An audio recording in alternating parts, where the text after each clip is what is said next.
So this poem is from Kabir's 100 poems of Kabir, translated by Rabindranath Tagore. One of Okay. the poems. Yeah. So this is only the English version, which I thought will suffice for our purpose. So let us go through this and then we'll talk about it.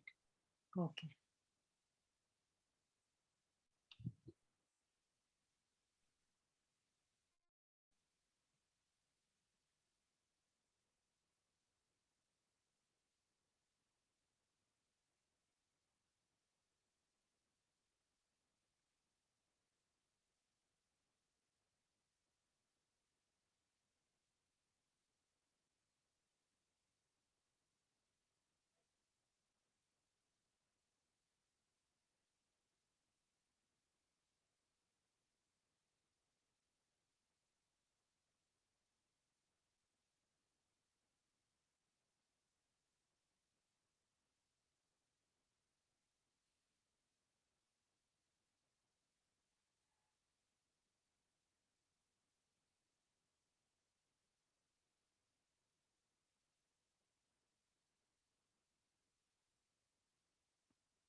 Yeah. So anything coming up, Geeta ji?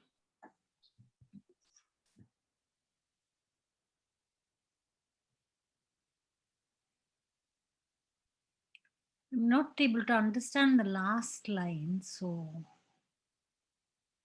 Yeah, the last line is that not, oh beloved brother, not is essential, save truth. Means nothing is more important than truth. Truth. Okay. Yeah, nothing is as essential as truth. Okay. Yeah. So it's kind of, there's no boundaries or limitations, or does it mean that each one is enough by himself or unto himself? Yeah, yeah. Pointing in that direction, yes. So, So any lines, if any one or two or four, whatever lines resonated with you, you can start from there and then I'll share my reflections also later. now again, when the word truth comes, I only remember that John Keats poem, truth is beauty, beauty is truth. That's all you need on earth, and that's all you need to know. Beautiful. Yeah. Yeah. I think there is something in us which recognizes ugliness and beauty. You know, we can make this distinction within our own being. You know, regarding the inner movements that are there, thoughts, feelings, sensations. I think something in us, if we are careful, yeah, it's good to see you. Because nobody else is there. So. Yeah. So something in us recognizes that, yeah, now this movement is beautiful and that was a little ugly or could be better. Yeah.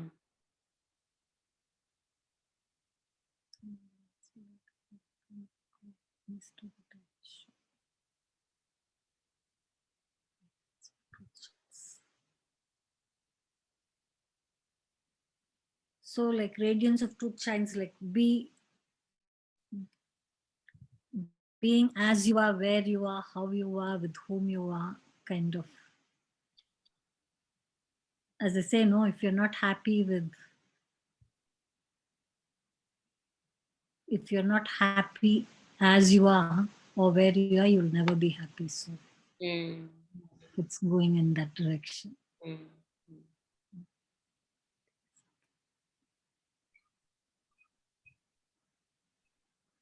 And when he says emperor, fakir, beggar, I guess there's no class, creed, religion, nothing. So yeah, yeah. And it's the same for one and all, whoever's. Yeah. You know the Hindi version of this to recite? I could see it up, look it up. Do you want to check the Hindi version out? Yeah, just Okay. listen. Not that I understand too much Hindi, but Let me see. Let me see. It should be available. Avadhu Begam Des Hamara.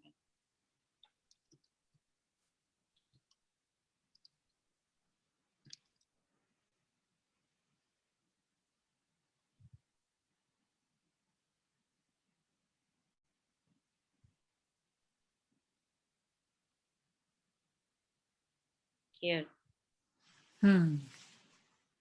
Avdhu बेगम देश हमारा, राजा रंक फकीर बादशाह, सबसे कहो पुकारा, जो तुम चाहो परम पद को, बसी हो देश हमारा, जो तुम आए जीने होके, तजो मन की भारा, धरन आकाश गगन कछु नाही, नहीं चंद्र नहीं तारा, सत धर्म की है महताबे, साहिब के दरबारा। कहे कबीर सुनो हो प्यारे, सत धर्म है सारा. Sara means essence, the sar. okay. Yeah, that the truth of your being, living in alignment with our truth, is the essence of my dharma or my religion. Sat dharma hai sara, and that is the essence. So Yeah, here with Hindi, the translation is a little different, no? So this is more yeah, resonating. yes, yes.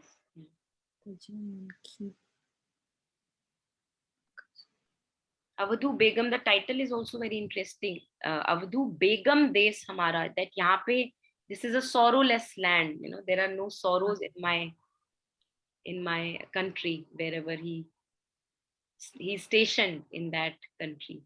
Begam Des Hamara.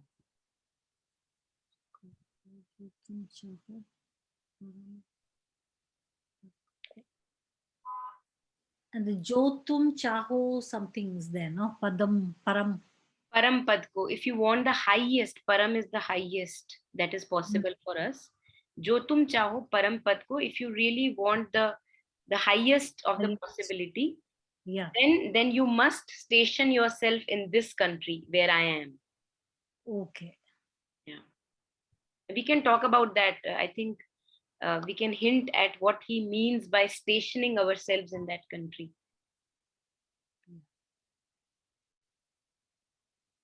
जो तुम आए झीने होके, what was that? Weary, I think, no? If you're weary. Yeah, let the weary come and lay his burdens there. Yeah. जो तुम आए झीने होके. So if you are tired and really weary, then you can lay your burdens here. You don't need to carry them along.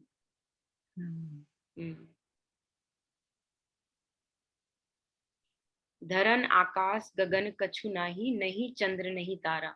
So in my country, there is, I believe this is a reference to, for example, the source from everything, where everything arises from the source. The mind, the feelings, the body, the sensations, everything arises from that source.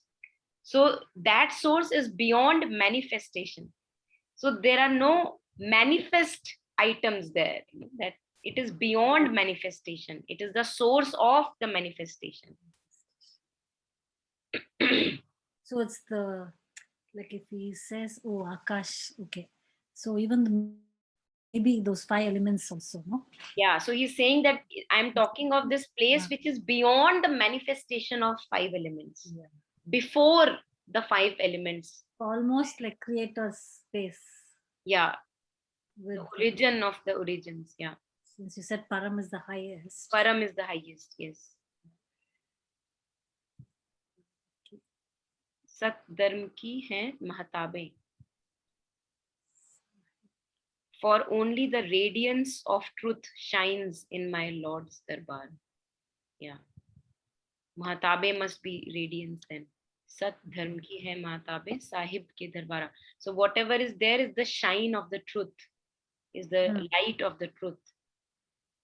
कहे कबीर सुनो भाई सुनो हो प्यारे, सत धर्म है सारा. Truth is the essence of everything.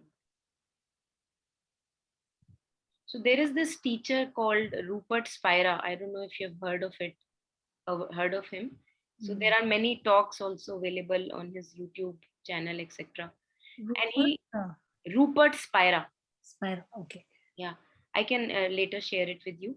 So he talks about the direct path of ending of suffering. And there he touches upon this essence, which I believe is also a reference here in this song.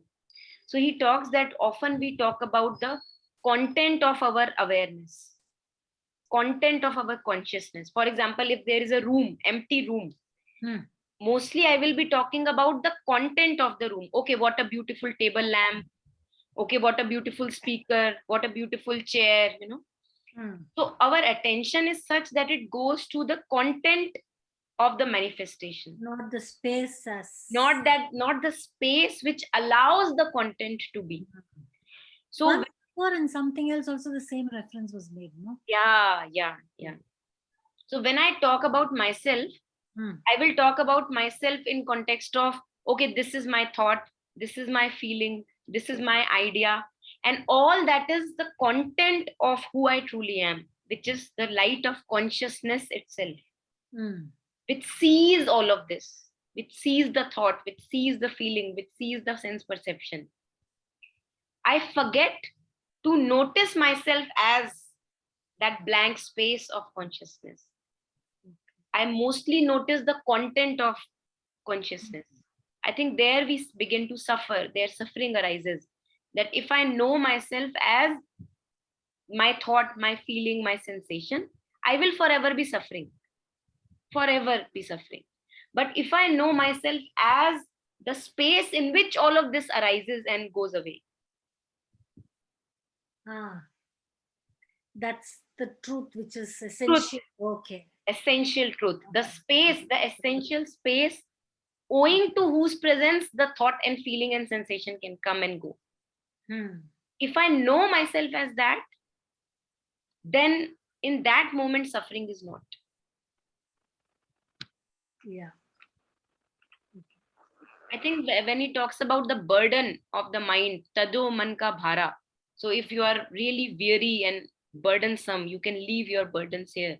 So if we can actually practically experiment, I believe this with this, that in any moment where I know myself as the space which allows the thoughts and feelings to be there, in that moment I cannot have burden.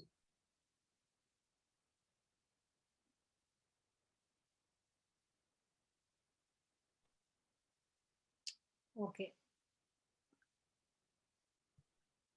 When I know myself as this presence of consciousness, which allows the play to happen, which allows thoughts and feelings and sensations to come and go.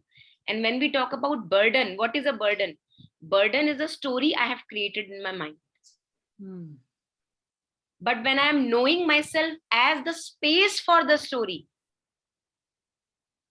I do not suffer in that moment. You are the observer. I am the observer, yes. Okay. And I'm also the space which allows everything to happen. Detached space. For example, you know, imagine that there is a room, empty room. Now a chair comes. Now the space does not say, oh, no, do not come. The space allows it. Yeah. When the chair wants to go, the space allows that also. Yeah. Does not hold on. But when I become attached to the chair, that, oh my God, the chair is going, what will happen to me? Then I suffer. So when I know myself as the space of consciousness in which everything arises and goes away, then in that moment, at least, the suffering and the burden cannot exist.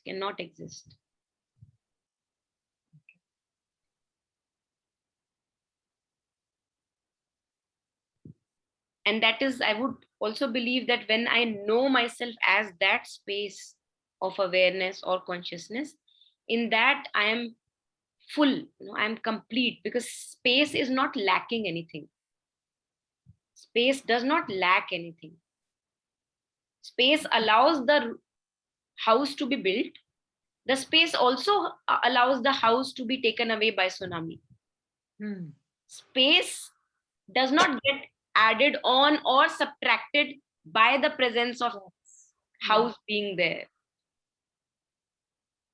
So I believe that I could see this as if there was a hint to this, our mistaken identity also, that we mistake ourselves to be the thought, feeling, and sensation and the story in my head.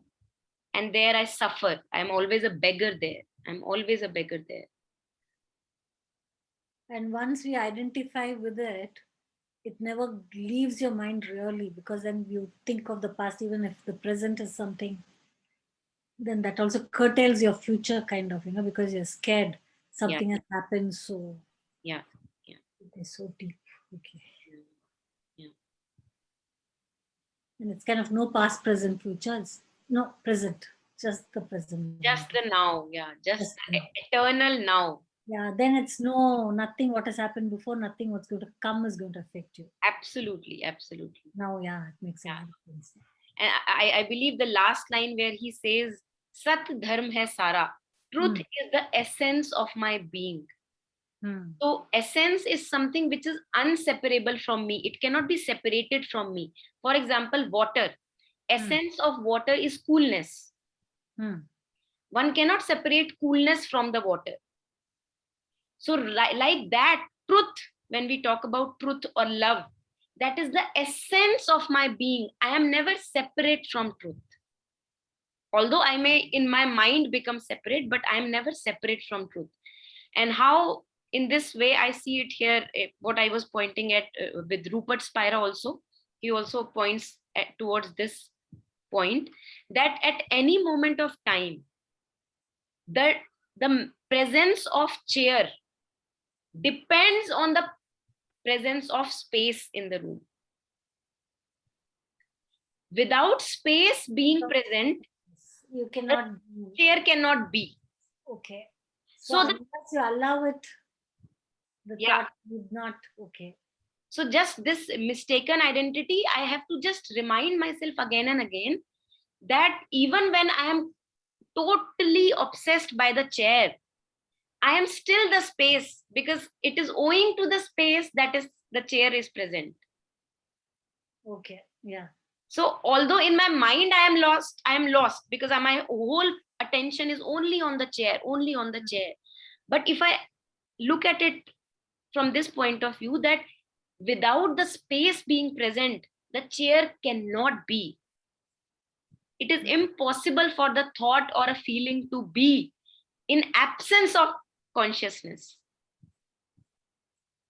Because if I am lost in my story, say for example, if I am lost in my story, I am knowing the content of the story. Something in me is aware of the content of the story. So the screen of awareness or the screen of space that we were talking of, that already is present there also. And that is how I know the story. Owing to the presence of awareness in me or consciousness in me, I know the content of story. That in my story, something in this happened, something in, like that happened. So I am totally aware of the content. So awareness or my own truth, which is being talked about here, the truth of our being, which is the light of consciousness, the light of awareness, that is present even in the middle of suffering. Although I am absolutely focused or narrowed down to that chair or that story. So the essence can never be separated from me. I think that is why masters and mystics have said that our true nature is so close yet so far. So close yet so far. So it can never be separated from me. Yet once I get lost in the stories, I lose a thread of it, like as if I cannot grasp it. And the other metaphor I believe we can use here is that, for example, a wave in the ocean You know, if a wave in the ocean begins to think that I am a separate entity than the ocean, it begins to suffer, but it does not detach it from the ocean. It is still a part of the ocean. So if I am thinking I am something separate from the divine, that is a problem for my thinking. But that does not make me separate from the divine, because all there is the divine. There is nothing else. Yeah, so I have this actually problem that whenever I see these words, I cannot just stop myself. So please, I'll just mute myself. Anyone who wants to share their reflections. Yeah.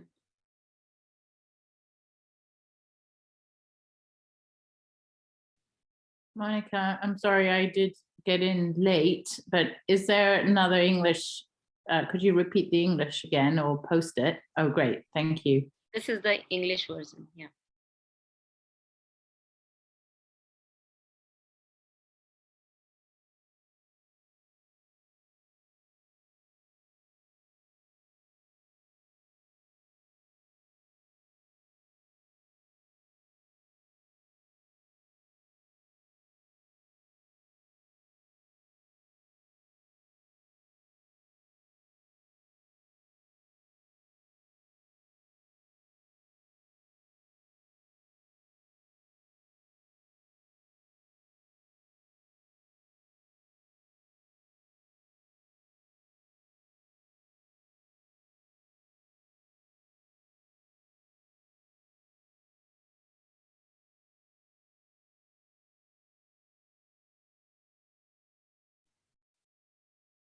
I noticed, like, for me, there's a sense of expansion that comes immediately reading the words.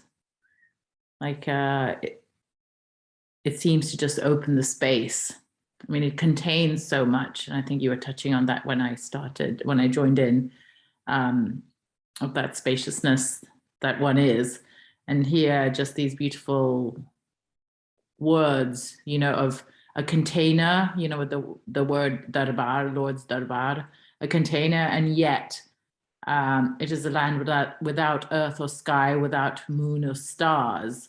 But it's so beautiful because you know that innate in that is the space for that, or it's so big that it somehow doesn't have those, as opposed to something that's empty. You know, it's beautiful how you immediately think of fullness despite it's without those things, you know.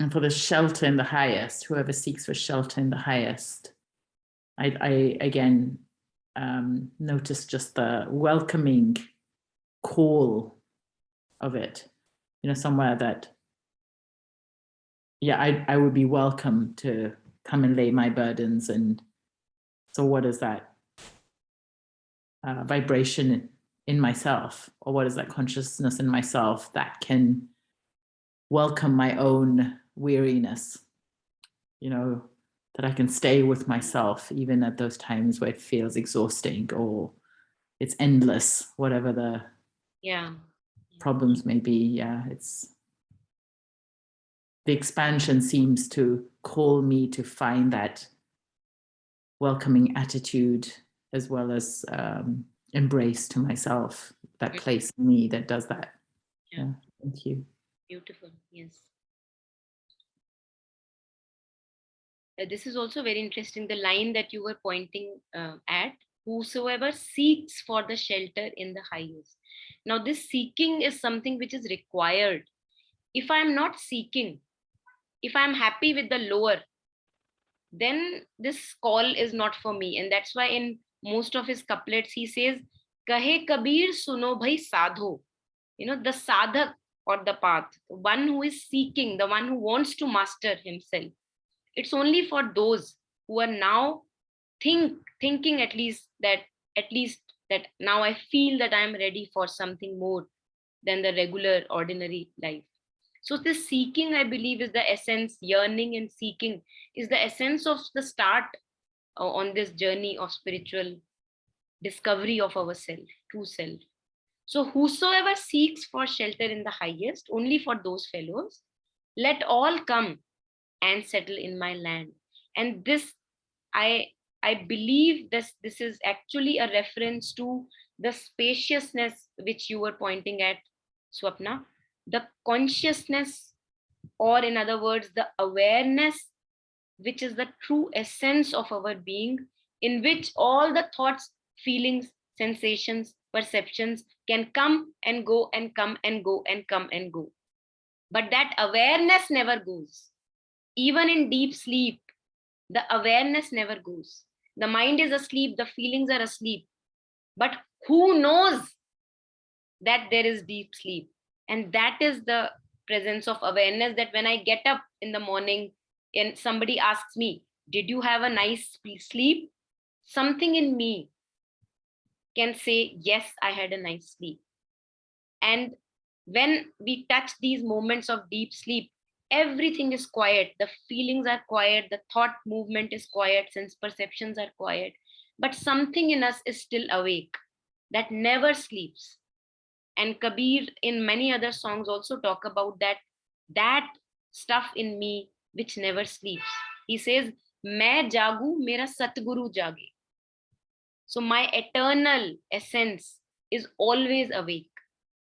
The awareness, which is the essence of my being, never ever sleeps. But the problem of pain and suffering for us human beings comes because we are so conditioned to know myself as my story, identify myself truly with the story, that this is me, this thought is me, this feeling is me. I forget that I am the space in which the thought and the feeling come and go. So once I touch that spaciousness, in that, at least that moment, it may be a little moment, because out of conditioning I may be getting identified again with the thought and sense perceptions and emotions. Even in that little moment, I can see what a relaxed peace and stillness is there once I know myself as the space of consciousness in which everything comes and rises and goes and dissolves. And I believe that this is our land. He talks, come and settle in my land.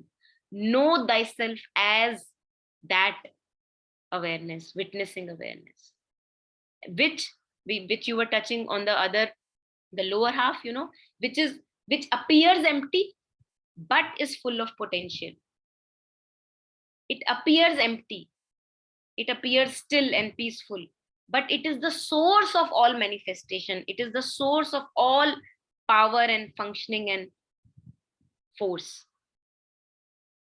The radiance of truth shines in my Lord's Durbar. There. And in the last one, we were touching upon it earlier with Geeta ji. Naught is essential save truth. Nothing at all, he says, is more essential than knowing yourself as that spacious consciousness. Nothing is more important, because for us, finding or fixing dots in our stories becomes very, very important. That let me fix that relationship, let me fix that workplace issue, or that becomes so much important that I lose the remembrance of myself. I lose who I am. I lose the awareness of who I am. The moment I identify again, knowing myself as the untouched, spacious awareness, in that moment, I cannot suffer. Cannot suffer.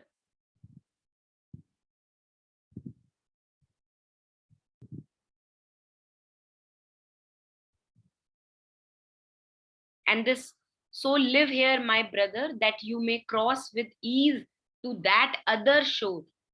So again, I believe when I am identified, when the consciousness is totally identified with thought, feelings, sensations, the story in the head, I suffer, and I am on the other shore, like the shore where it's all ugly and suffering. The moment I know myself as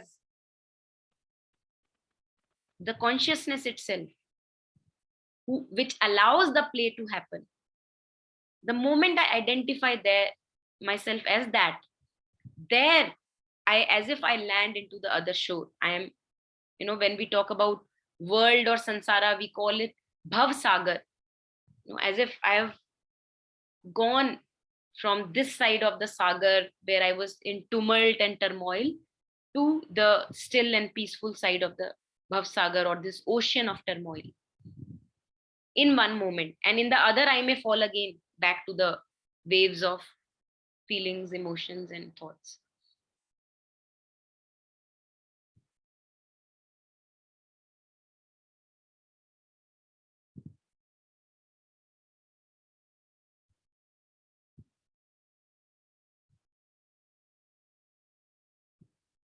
And he also says that it's a sorrowless land, because Kabir is almost kind of, I think he's expressing out that I have stationed myself there. This is my country now. Come to my land. This is a sorrowless land, because he sees us suffer. Identified with our stories, he sees us suffer. So he says, come, O you weary one, who is tired of identifying himself with the stories, come and settle in my land. Identify yourself as this space.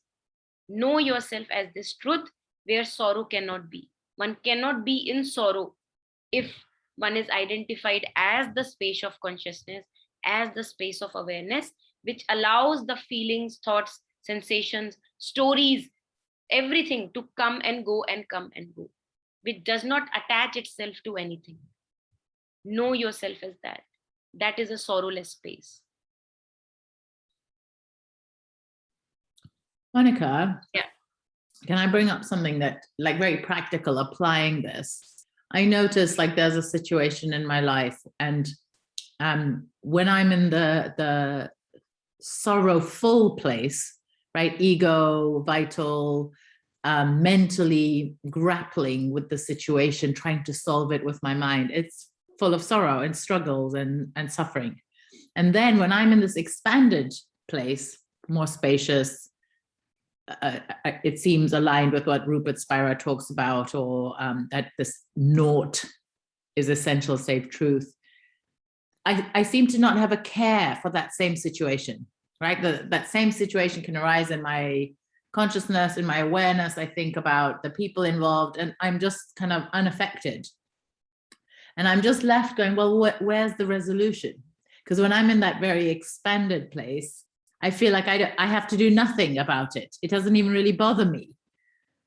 Yet no action is being taken on the situation or with those people or anything for that matter, you know? So yeah, I just wondered if maybe there's nothing to be said about that. Just wait and see. I can report in time what happens. But I am curious. Yeah. Actually, Mother and Sri Aurobindo also talk about this a lot, that getting silenced in your being, or knowing who you truly are, is not the last, or this liberation from the knot of ego, at least in that moment, the moment that you talk of. That's not all. They say that is the first step of integral yoga, that liberation from the knot of ego, or knowing yourself more and more as this inner space of consciousness, and not as thought, feeling, and sense perceptions. Yeah. So I think that what you talk of, that if I know myself in one moment, I am stabilized as that spacious presence of consciousness, and in that I feel I don't need to take any action. I'm absolutely with you. And I also believe that about 80 to 90% of our actions are just unnecessary. We actually do not need to take any action which we keep on taking. So slowly what happens is, the more I station myself knowingly as this presence of awareness, more and more in more moments of my day, I know myself as that. I see that the energy becomes concentrated. That is what Sri Aurobindo calls as tapas. It's the concentrated energy. The energy which was earlier spilled out in interactions and unnecessary action, now is getting concentrated in my being. Now, whenever a right action would be needed, it is impossible that you do not take the right action.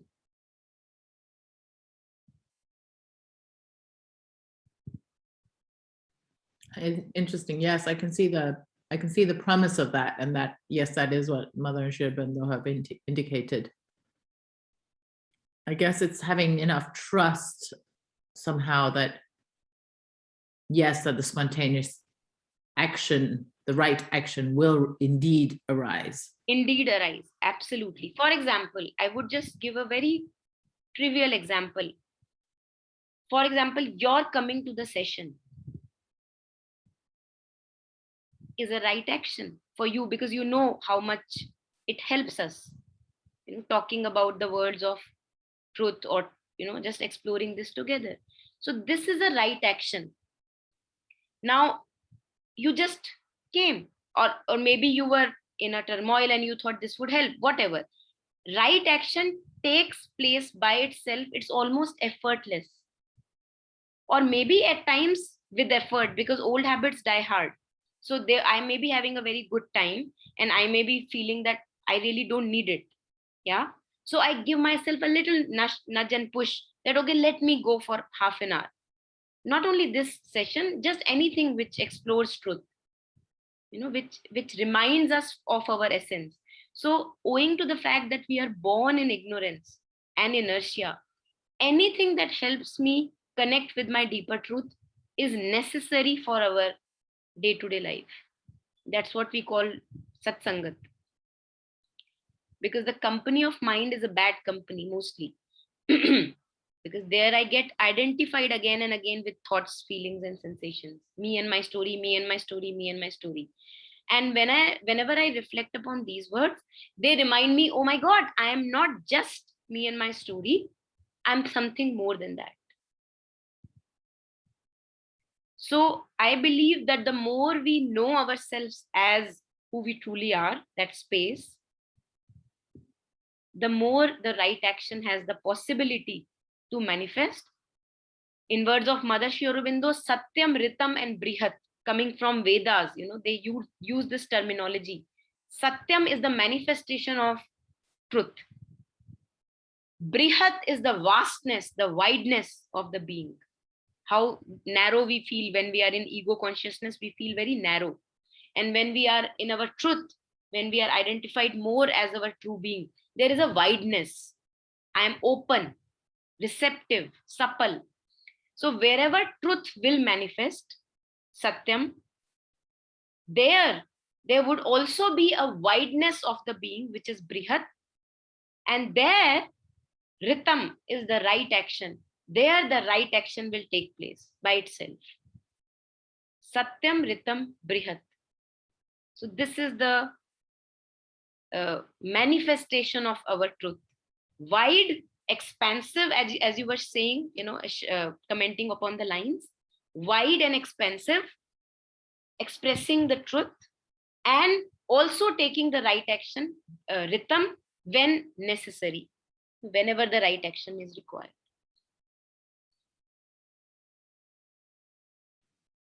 Yes, I see also then that analogy that Byron Katie uses about it being a happening. Many things are simply a happening. It's like it happens and then we think, I did it. Ego comes and takes responsibility. Well, actually, it's more of a, the divine working through, and therefore the action is taken without much calculation or preconceived ideas or anything. So yes, I see that. Thank you. Yeah, anyone else? Any reflections, any sharing on this?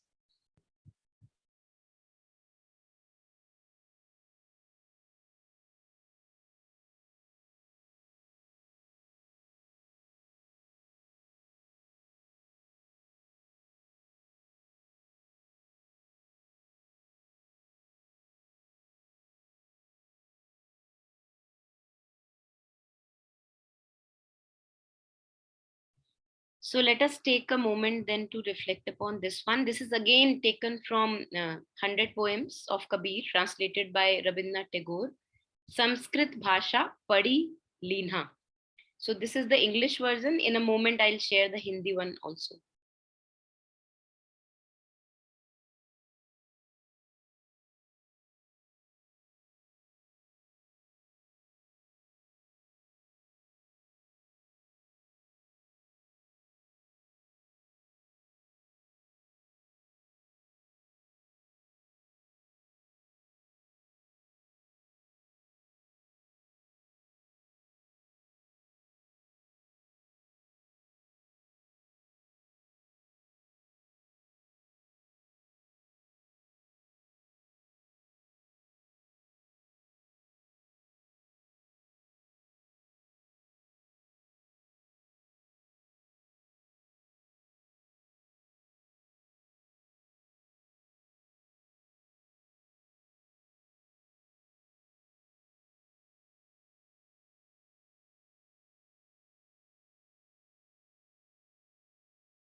So I'll share the Hindi one also here for those of us who want to have a look.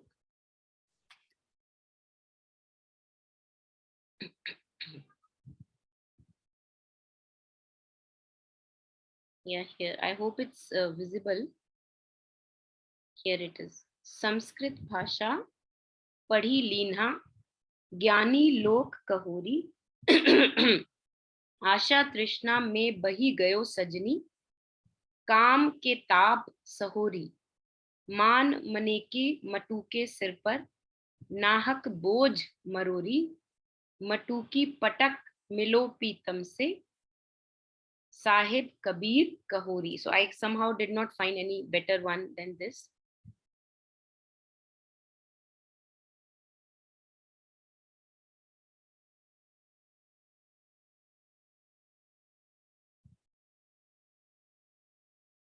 Matki, matuki. It would not be matuki. It would be actually matki, the container of clay which carries water. Man matki, man manaki matki sar par. So you have such a big burden of your mind on your head. Nahak boj marori, matki patak. So patak this matki. You know, in many other songs also Kabir talks about patakna of the matki, like shattering away of this, the burden of our mind, the stories in our head. Matki patak milo pitam se. So go and meet your beloved after you give away this matki. Patakkar.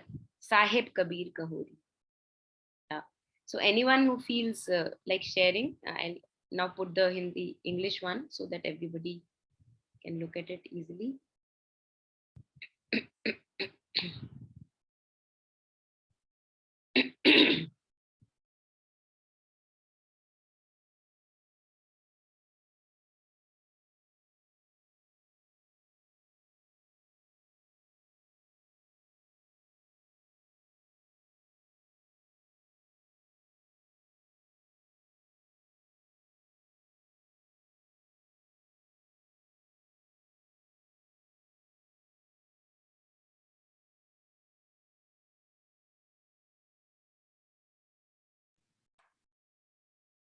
I could start what it meant to me. I have learned the Sanskrit language, so let all men call me wise. I felt like that line meant any kind of knowledge, you know, mind knowledge or degrees or anything that ego could own and say, well, now I'm somebody, you know, that, and what's the use of any kind of accolades or degrees or qualifications when I'm floating adrift and parched with thirst and burning with the heat of desire? And to me, that came as anything. Parched with thirst is, I think we've all felt it at some point or another. And it's like nothing could meet that except water or a fluid. And in the same way, there's times when there is a certain situation of conflict or a person or a life situation. And when that comes up so strong that the desires are just like, oh, only if I have that, then I'm going to be okay, right? That game. So what's the use? So what's the use of all these qualifications in those moments? They don't help. They don't bring peace. And they don't satiate. Right? Doesn't matter how much money or power or anything. And so then the next two lines address that to say, to no purpose do you bear on your head this load of pride and vanity. And both pride and vanity would come from ego, or in conflict situations, I see it's very ego-based, you know, me, I, mine. And so that's this bearing on my head. It is a big load, and it separates from the other. It separates from the awareness of the divine, or that there is this commonality of the divine or spaciousness that connects me to others. So here, like lay it down, you know, drop it basically, and go forth to meet the beloved. So it's like, to me, it came even as whoever the person I'm in conflict with. if it's a conflict situation or a difficult situation, and see, meet them as the beloved, address him as your Lord. So it's like every person being able to see them actually as a child of the mother or of God. And it would also mean myself, I see in this moment. As I go forth and meet the beloved, it would be that beloved within, and then address him as your Lord. It's like the deeper self, or the capital S self, or myself as spaciousness and awareness, if I link it to the last poem. Yes. Yes, beautiful, Swapna. Yeah. This reminds me of that Adi Shankaracharya's Bhaja Govindam. He says, what use of, grammar, Sanskrit or grammar, when death knocks at your door, it's, you're not going to be remembering, or it's not going to save you all these words or knowledge. So I guess now going within, and like, again, it's related to the, beautifully as she said, to the previous one, that you go within, that's the truth that you need, and not all these accolades or grammar, or and just the union with the divine is the purpose. Yeah, beautiful. Yeah, anyone else?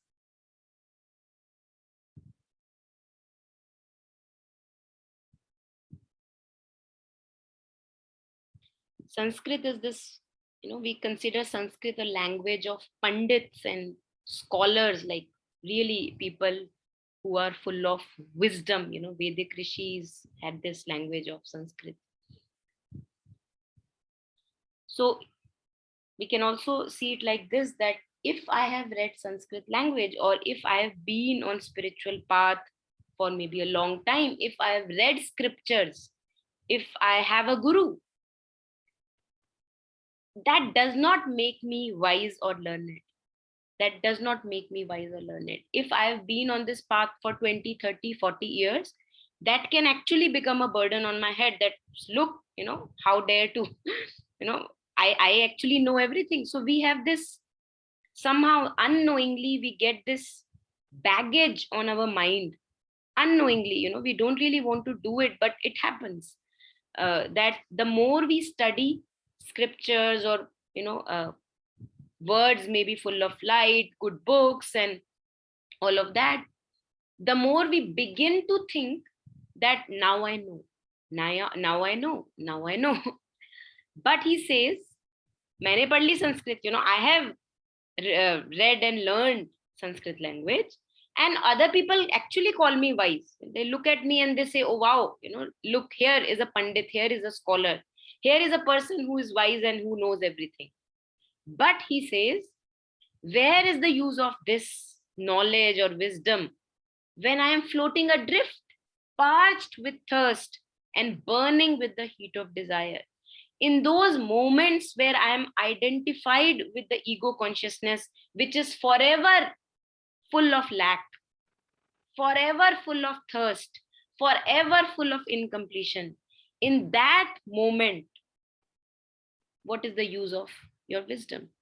So I think he actually, the way his couplets are, or his songs are, they're so direct, and this directness does hit us, that so true, so true. I have heard so much, I have attended so much, so many workshops, so many everything, I have given so many talks, yet in the moment of me identified with the ego consciousness, nothing comes to help.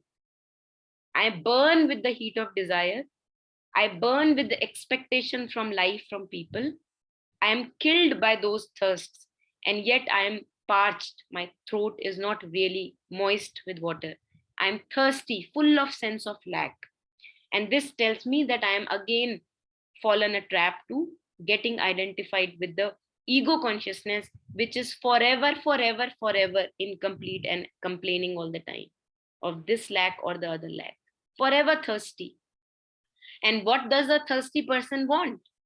A thirsty person wants water. Swapna beautifully shared that no other drink would do if we are really thirsty. We only really need water.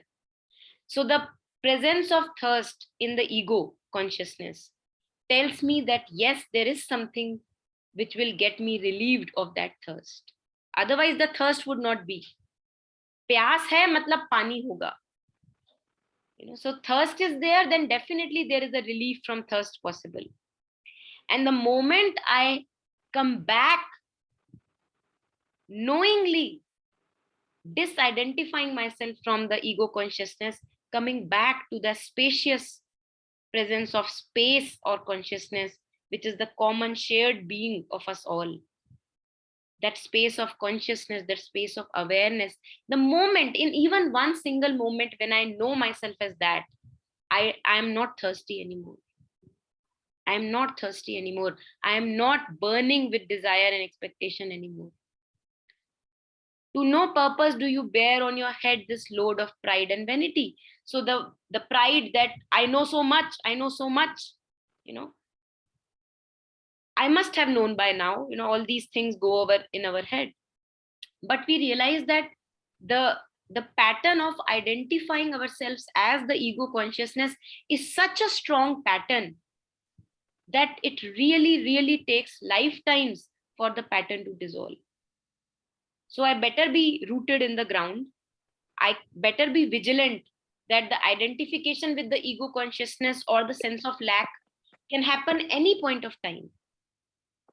It does not care for whether I have been on the path for 30, 40 years. And in that very moment, I am grounded again. Yeah. Laid down in the dust and go forth to meet the beloved. I feel that this meeting the beloved is knowing my truth. Because in those moments where I am not aware of the truth, where I do not know myself as my truth, I suffer. I miss something. That's what we say, that I'm missing something in life. Something is not complete. So me as ego consciousness want to meet the lover where lies my relief from the thirst. And that lover is my own true being, where I merge myself, know myself as that. In that little moment, I am one with the beloved. The ego does not exist. Only that exists is the beloved, which is our truth, which is our being of stillness and peacefulness or peace. There I do not need anything in that little moment. But then the pattern is so strong. The identifying of the ego consciousness is so strong that anything may happen in the external situation, any trigger may happen, and here I go back again, identified with the ego consciousness, and hence thirsty and full of sense of lack.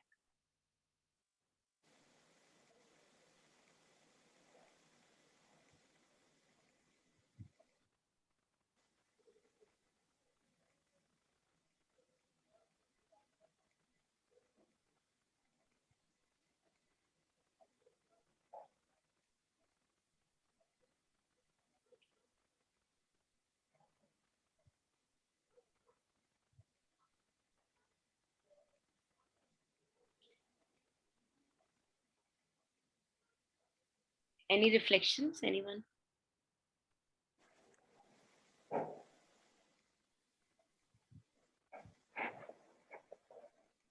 Monica. Yeah. I think the moment we think we know is actually when we don't know. Mm-hmm. And all of this, all that we've read, unless it's actually put into practice, and practice every moment of the day of what we think we know, or what we've read and we maybe actually understand, unless it's actually put into practice every moment, it's not working. It's like you were saying earlier, that awareness has to be there. Because without that awareness, we're just drifting, We're thirsty, we're drifting, we feel that lack. We feel all of it.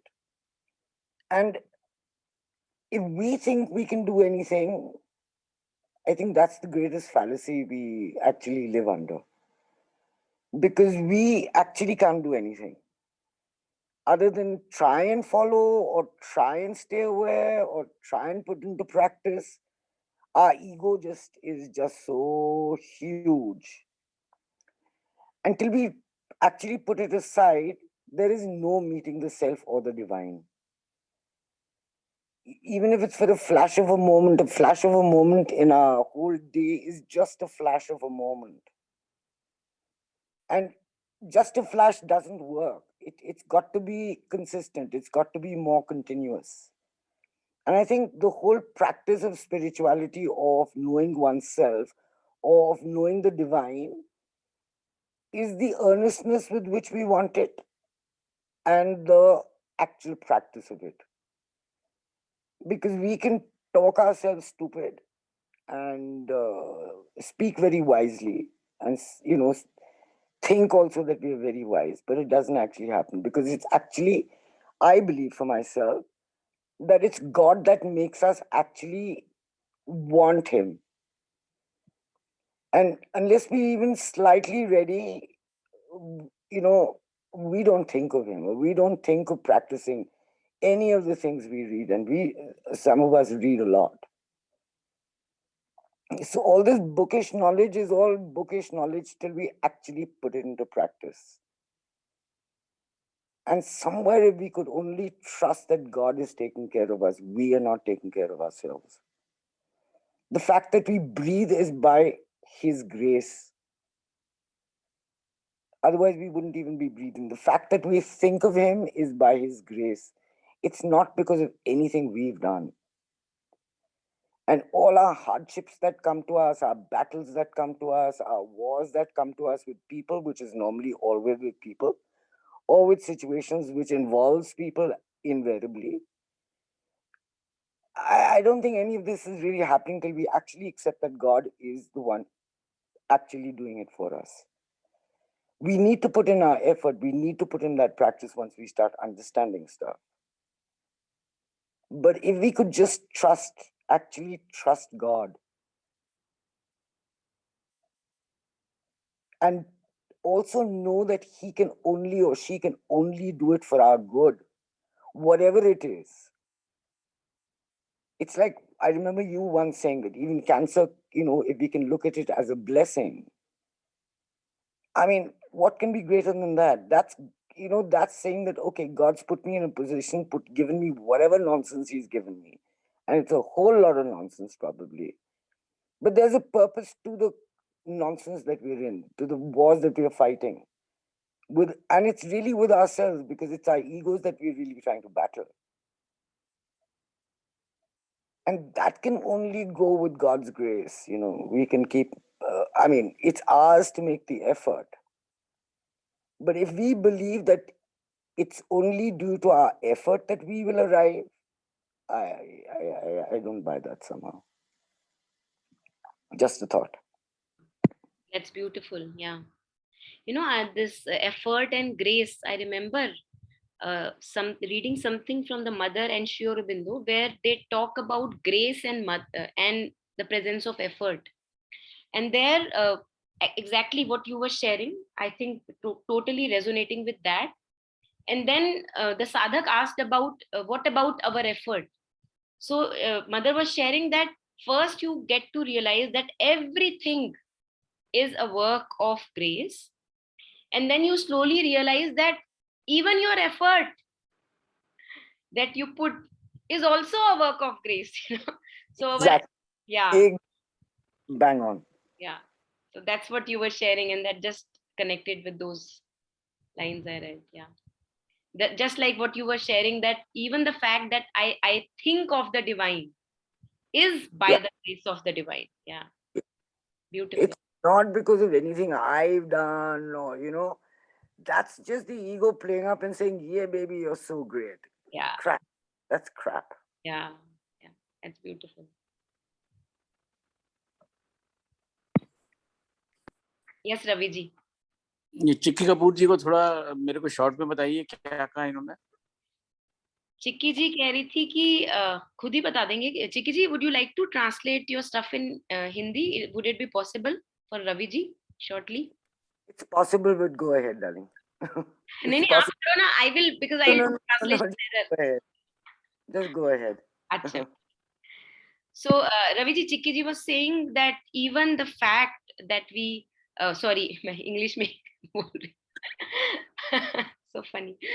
So जो हम भगवान के बारे में सोच भी सकते हैं, वो भी उसी की कृपा से सोच पा रहे हैं.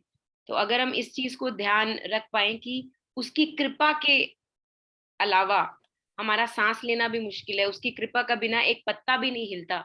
तो जब मैं बोलती हूँ कि मेरा एफर्ट है, मैं कर रहा हूँ लोगों के लिए, या मैंने किया, तो वो जो मैं जो है वो कुछ भी नहीं है, बट स्टुपिडिटी है. तो क्योंकि वो जो अगर उसके कराए नहीं होगा तो मेरी सांस भी नहीं चलेगी. तो चिक्की जी ग्रेस की बात करी थी, कृपा की बात करी थी कि बिना ग्रेस ऑफ द डिवाइन, बिना कृपा के एक पत्ता भी नहीं हिल सकता. तो इफ आई रिमेम्बर दैट, अगर उस चीज को याद रख पाए, तो ये सेंस ऑफ जो ईगो हमारे ऊपर चढ़ जाती है, that I am the doer, मैं ही हूं करता, उससे थोड़ी मुक्ति मिल सकती है. सो in short I would say कि यही कह रही थी Chikki ji, but I am sure if there is more, there was more actually, but I am very bad at translation. So नहीं नहीं नहीं, it's very good and thank you very much Monika ji and Chikki Kapoor ji. It's excellent. और हमारे पूरे जीवन का सार तत्व ही यही है. और यही सबसे बड़ा ईगो है. हर चीज में हम यही करते हैं कि हमने ये करा, ये करा, ये करा, जबकि उसके बिना पत्ता नहीं हिल सकता. और ये चीज जो चिक्की जी ने कही है, कपूर साहब ने कही है, it's excellent excellent excellent. Thank you. Thank you Ravi ji. You know mother एक और बात कहती हैं. मदर एक बार किसी साधक के कमरे में गई, वहां पे बिल्कुल कमरा जैसे बड़ा सुंदर सा करके रखा हुआ साधक ने, and she goes and opens one cupboard, जिसमें बिल्कुल सामान ठूस ठूस के भरा हुआ है. हो सकता है रवि जी ने सुना हो जो ये एनेक्डोट है. तो इसमें मदर कहती है कि तुम मेरे को अगर सिर्फ सुंदर सुंदर चीजें दिखाओगे तो मैं कैसे तुम पे काम कर पाऊंगी. तो तुम मुझे अपना अगली से अगली चेहरा दिखाओ. तो ऐसा नहीं है कि तुम ये बोलो कि मेरे में जो सुंदर है वो तेरा. तुम वो दिखाओ मुझे कि जो मेरे में बदसूरत है, ये देख, ये भी तेरा है और इससे मुझे छुट्टी दिला. You know, so offering each and every movement in my being to the higher, not only the good movements but also the ugly movements, because they are the ones which require transformation. I think that becomes all life as yoga, you know, कि एक एक movement की आपके अंदर जो movement हुआ, कोई भी हल्का सा आपने मूवमेंट देखा, क्रोध का, जेलसी का, घृणा का, या अच्छे मूवमेंट भी, वो सारे आप उसकी एज इफ आहुति डाले चले जा रहे हैं. आपने कुछ भी अपने ऊपर रखा नहीं कि ये मेरा. तो there is a lightness in the being then that can continue in our life. Then I need not carry the burden of कि मैंने बहुत अच्छा काम किया या मेरे से बहुत गंदा हो गया. गंदा हुआ तो तूने करवाया, अब भाई तू इससे छुट्टी दिला. लेकिन ये बात करनी बहुत जरूरी है मुझे लगता है, टू द हायर. और अगर अच्छा हुआ तो तू नहीं करवाया है, वो तो ग्रांटेड ही है. बट गंदा अपने आप पे नहीं लेना, मतलब क्योंकि वो हम पे चिपक जाता है कि अच्छा तो सारा डिवाइन का और जो गंदा है वो मैं हूं. Because there if we keep on hiding that, then that does not serve the purpose of doing, taking all life as yagna or taking all life as yoga. Yeah. There's nothing, भगवान से कुछ नहीं छुपा. कुछ नहीं छुपा. Yeah. You know, on this एक बार I think mother was asking someone to write a journal, है ना. सब मदर के पास अपनी अपनी कंप्लेन्स या जो भी उनकी प्रॉब्लम्स है वो लेके आते थे. तो मदर ने बोला कि this writing that you do of your inner movements. किसी साधक ने पूछा कि मदर क्यों करें, आपको तो सब पता है. चिक्की जी यू जस्ट शेयर्ड कि अंतर्यामी है भगवान, तो सबको पता है. तो मदर ने बोला कि हाँ, मेरे को सब कुछ पता है, बिल्कुल सही कहा तुमने, लेकिन because you live in ignorance. Sorry, please से. It's acknowledging your own deficits to yourself. Yeah. It's the acknowledging to yourself, because the divine, भगवान को सब कुछ पता है। या हम लोग दुनिया से छुपाते हैं, अपने से भी छुपाना अपने चाहते से छुपाते हैं, अपने से हैं। छुपाते हैं। सबसे बड़ी बात कि हम लोग अपने से भी छुपाते हैं कि हमारे में ये खामियां हैं। हाँ हाँ वेरी ट्रू, वेरी ट्रू। हाँ। तो मदन ने यही बोला उसको कि ये मेरे लिए नहीं है, ये तुम्हारे लिए है, कि तुम्हें पता लगे तुम्हारे अंदर की मूवमेंट क्या है। That's really very nice. So this is the process, you know, the spiritual process of turning the microscope or turning the eyes, which is always outside, turning it within the being and becoming aware or becoming conscious of each and every activity of my being and offering it to the divine. I think that beautiful process, I believe those of us who have been here, you know, on the path for some time, it's a process which is a joyful process, no matter how much of pain we have to go through in the process, but there is a lot of joy and satisfaction also. Yeah. Can I share an incident? Please, yeah, please do. In Ma's ashram, अच्छा, let me speak in Hindi. Okay. माँ के आश्रम में हम बहुत लोग आते थे, और उनका पूरा एक आश्रम है जिसमें बहुत लोग आते थे। नहीं तो आश्रम में रहने वाले लोग एक जने को पकड़ लिया उन्होंने। He was a nasty guy, and वो सबको तंग करता था, सबको गुस्सा चढ़ाता था, सब कुछ करता था। एंड ही वाज लाइक, सब आश्रम वालों को इसके साथ लड़ाई हो गई इसकी। तो ये सब गए माँ के पास, and they said, you know, ये तो इसको तो निकालो माँ यहाँ से। एंड माँ turned around and said that तुम सब एक तरफ हो गए हो, and there is this one guy you all ganged up against. Now who do you think, किस आपको क्या लगता है कि तुमको मेरी जरूरत है किस, या इस अकेले आदमी को मेरी जरूरत है? And you know, everyone figured it out that really, since everyone was shunning him and everyone was throwing him out, he was the one who really needed her the most. And that's how she resolved the whole thing. And finally, of course, because of her benevolence and the rest of it, he turned into one of her greatest bhakts. So we really, you know, what we keep shunning is because of our egos. Not because the person is bad, but it just doesn't go settle with our egos. So, you know, God will do what he needs to do.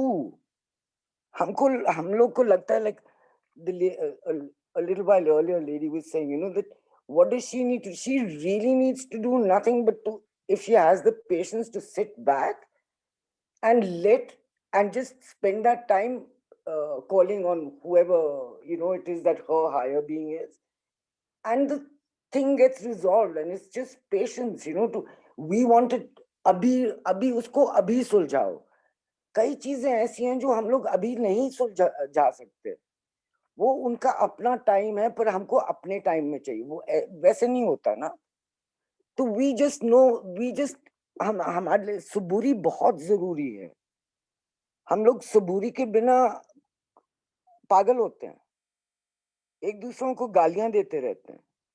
तो अगर उस वक्त जब हमको again वो याद रखना पड़ता है कि उस वक्त आप भगवान को बुला लो कि solve this problem, and just keep quiet and be patient, that's all. हम लोग को वो आता ही नहीं है। faith and suburi, and of course we got to work on our egos. Yeah, beautiful. Saburi, Swapna, saburi means perseverance, you know, like this mother also talks about a lot of Patience, perseverance. Yeah. धैर्य Yeah. patience, वो हाँ बिल्कुल।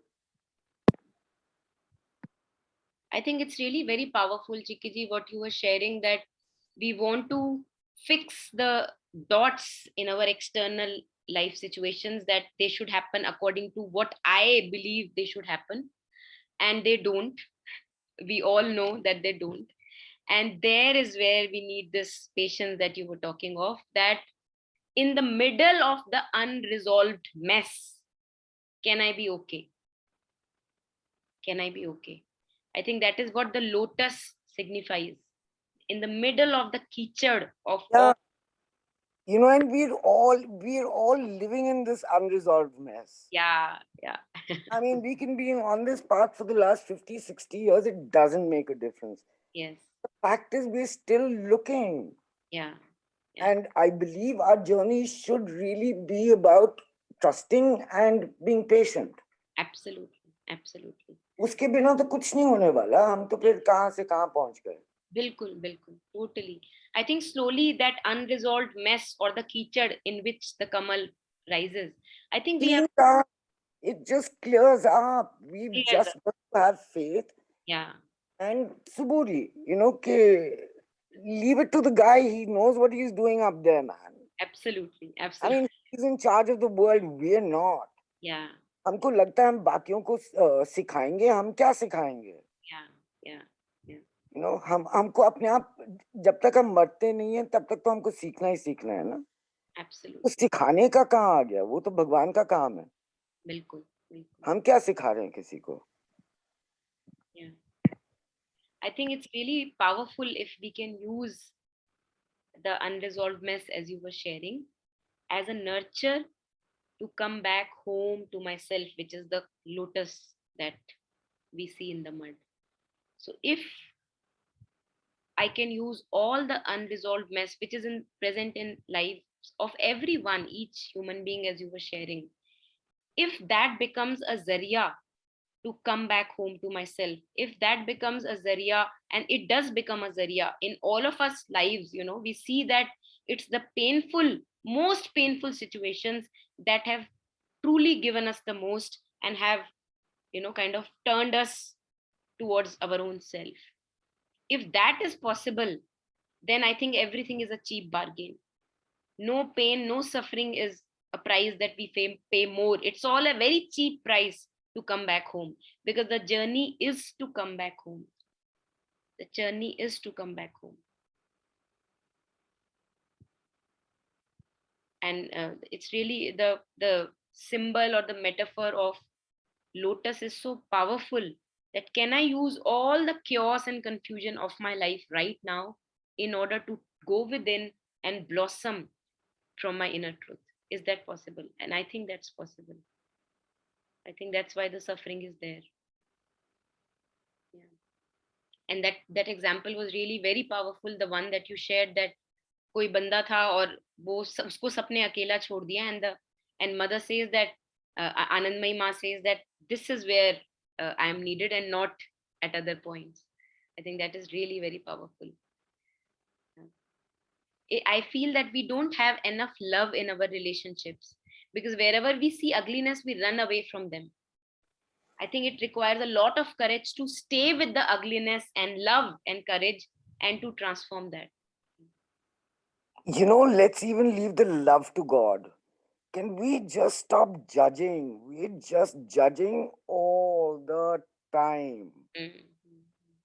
And we're judging everything. I mean, we spend so much of our time just looking at the world and saying what crap it is.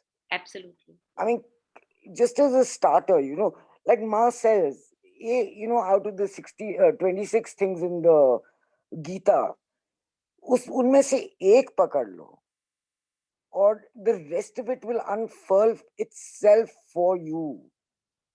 But just stick to one of those things, and बाकी भूल जाओ. अगर नहीं होता ठीक है, नहीं होता.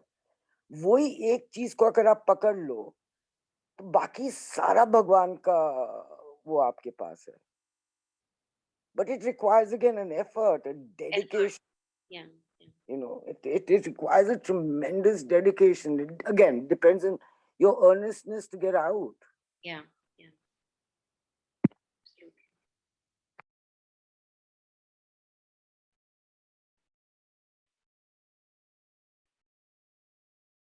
Kabir says, I think we can take up this last couplet I share, which goes in resonance with all of that we were sharing.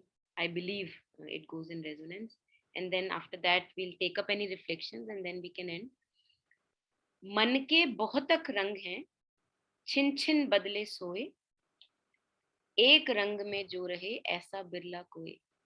So Kabir ji says that mind Perfect. Perfect. mind has infinite number of colors. मन के बहुतक रंग हैं. छिन छिन बदले सोए. So he says every moment the color is different. Every moment you see, okay, one thing ends, the other starts. One movement ends, the other starts. मन के बहुतक रंग हैं. छिन छिन बदले सोए. एक रंग में जो रहे ऐसा बिरला कोई. So he says it's only a rare one who always remains in one color, anchored, deeply rooted in our deeper truth, where we find solace, which is the sorrowless land that we were reflecting upon earlier. So I think it's really a beautiful, first of all, journey, and to see our own movements, that how ignorant we are, that I look, as Chikiji was sharing, that we keep on judging. I look and judge others, but I have no idea of what is going on in my being. So blinded I am, so blinded. And it's beautiful to wake up to our blindness. Yes, Chikiji. We have a different standards to judge ourselves. We have a different standard to judge everyone. And what I found in my life is I will forgive myself for the same mistakes I'm judging other people. My own hand for myself is so kind that, I'm like so gentle. But when it comes to the other person making the same mistake, I'm like, okay, I've got you. Can I kick your ass in for you? It's like, come on, guys. It's amazing, really. We call, I talk to my friend and we call it ego. We call the ego bin pende ka lota. कोई उसका जमीर नहीं है, जो आपने बोला ना, that we judge ourselves on some other parameter and the others on some different parameter. Absolutely. Yeah. Amazing. Amazing.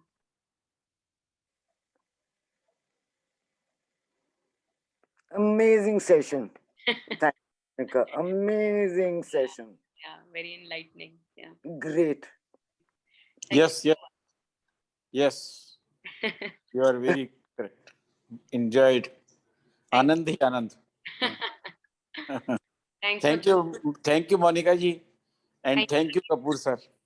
Thank you. Thanks all for joining. Thank you for reflecting. God bless you, darling. God bless you. Bye-bye. Bye. Bye, everyone. Thank you for joining. Thank you. Bye, Swapna. Bye-bye.